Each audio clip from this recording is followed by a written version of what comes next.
welcome to this week's coaching video for those of you facilitating one of Dayspring's off-campus small groups for adults.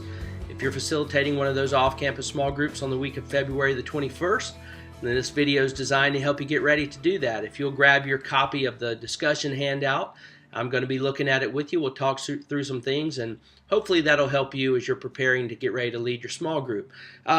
This particular discussion guide, let me talk through kind of the big picture of it before we look at the details. This week we're talking about this idea that if nothing changes, then nothing's going to change.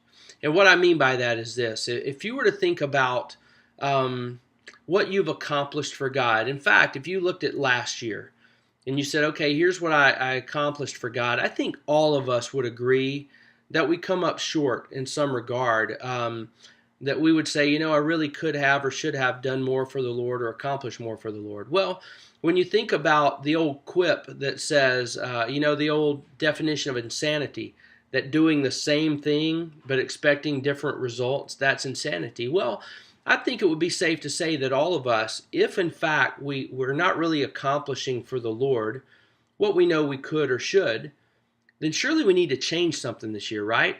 If we don't, then we shouldn't expect to end up next year saying, hey, I think I really fulfilled everything I really could and should for the Lord. So that's what we're looking at. What really needs to change in my life if indeed I'm not going to live with regrets and say, oh, I really could have, should have done more for the Lord. And what I would encourage you to do as you lead that discussion, because what this is it's going to talk about maybe a missing piece of the puzzle for us. When we look back and say, man, I'm really realizing that year after year after year, I'm kind of coming up short in terms of what I'm accomplishing for God. This discussion guide is going to maybe look at what that missing piece of the puzzle is.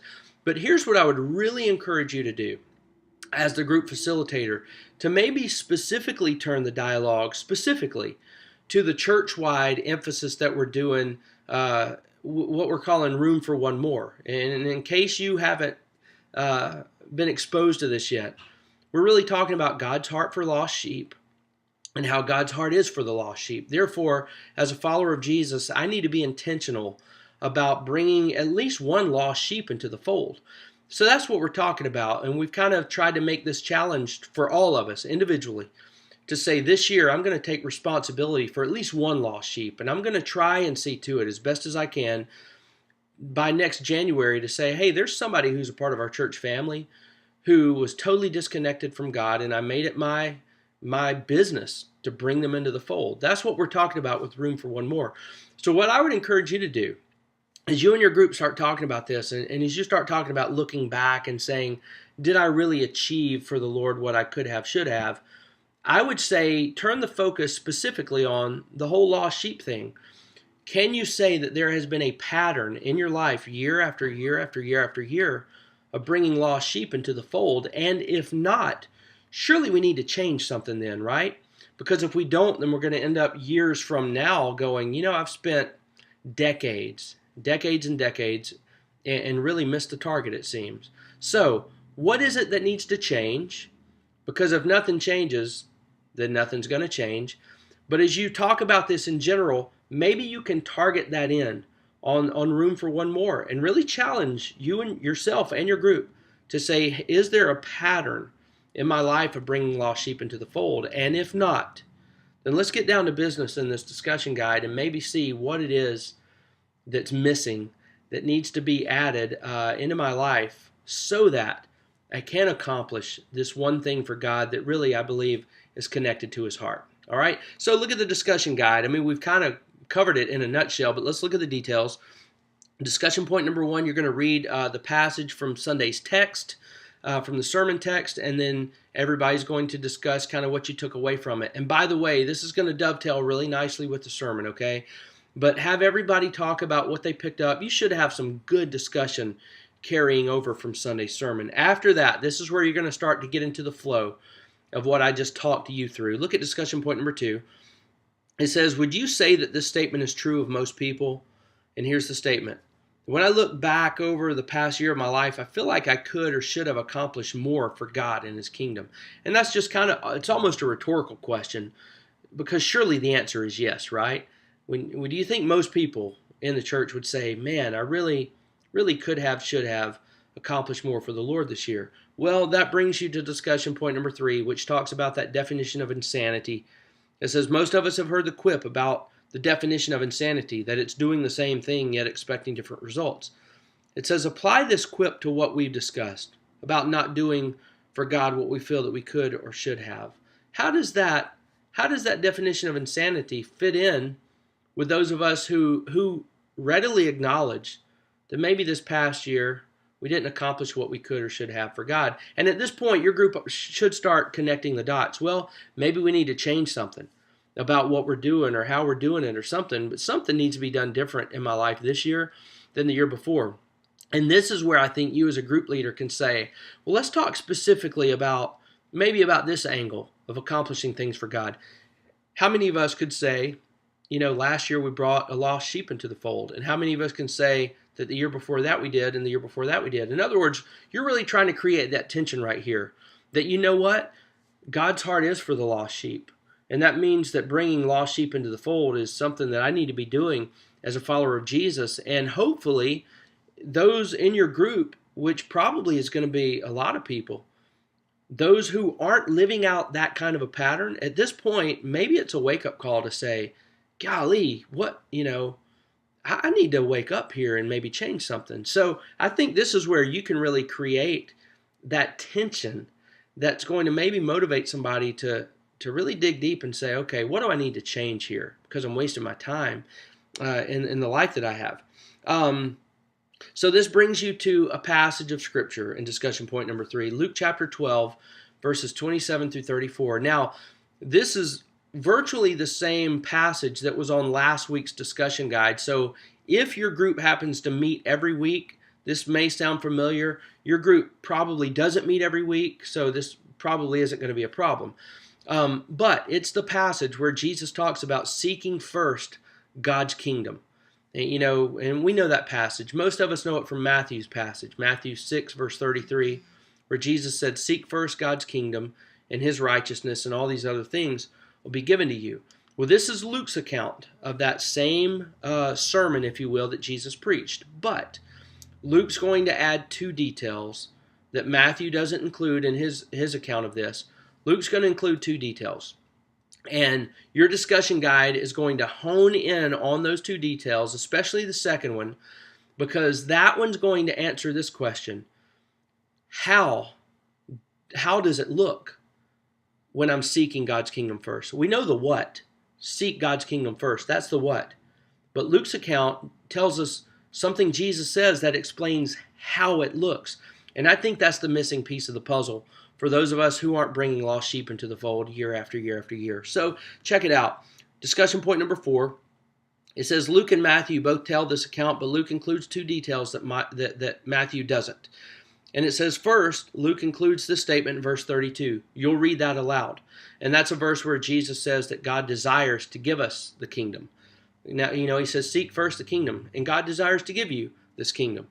The second detail that Luke includes that Matthew doesn't is found in verse 33. And then you'll read it. Now, here's what this verse says. Jesus says, and remember, it's in the context of seek first God's kingdom, and then all these other things you tend to worry about will be given to you. And he says, and God desires to give you the kingdom. So, here's verse 33. So, go sell your stuff and give it to the poor. Go sell what you have and give it away. Now, look at discussion point number 5.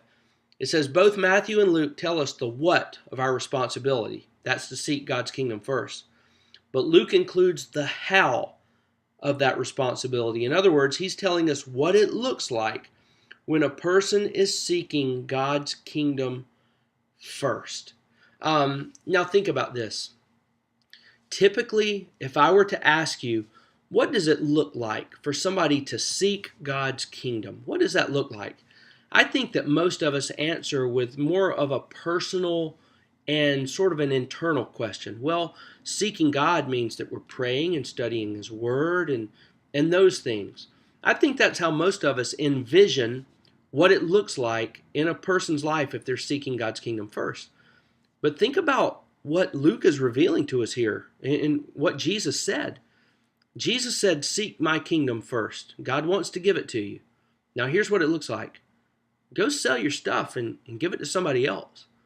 So what is Jesus telling us about what it looks like to seek God's kingdom? I think what Jesus is telling us is that when we are intentionally investing into the lives of people, intentionally doing that, that's how you can tell when someone is seeking God's kingdom first. So to bring all of this together with what we're talking about, when we talk about room for one more and a pattern of life and looking back year after year and saying, I don't think I accomplished really what I could or should have for God, maybe the missing piece of the puzzle is simply this.